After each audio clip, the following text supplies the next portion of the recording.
സംസ്ഥാന സമ്മേളനത്തിന്റെ പ്രതിനിധി സമ്മേളനം നടന്ന പ്രധാന വേദിയിൽ നിന്ന് AK ബാലൻ പടിയിറങ്ങി താഴേക്ക് വരികയാണ്. അത് മറ്റൊരു പടിയിറക്കം കൂടിയാണ്. അതായത് പാർട്ടിയുടെ നേതൃസ്ഥാനങ്ങളിൽ നിന്ന് കൂടിയാണ് അദ്ദേഹം പടിയിറങ്ങുന്നത്. എനിക്ക് തോന്നുന്നത് ബ്രണ്ണൻ കോളേജിൽ തുടങ്ങിയ രാഷ്ട്രീയ പ്രവർത്തനമാണ് അല്ലേ? ഇപ്പോ എന്ത് തോന്നുന്നു ഇത്രയും വർഷത്തെ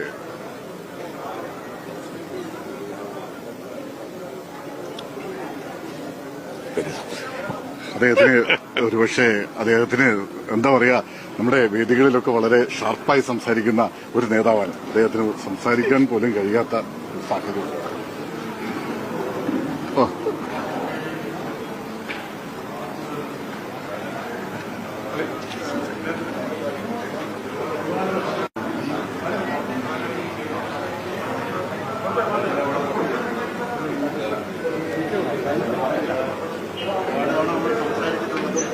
രാഷ്ട്രീയം പറഞ്ഞിട്ടുള്ളതുമാണ്.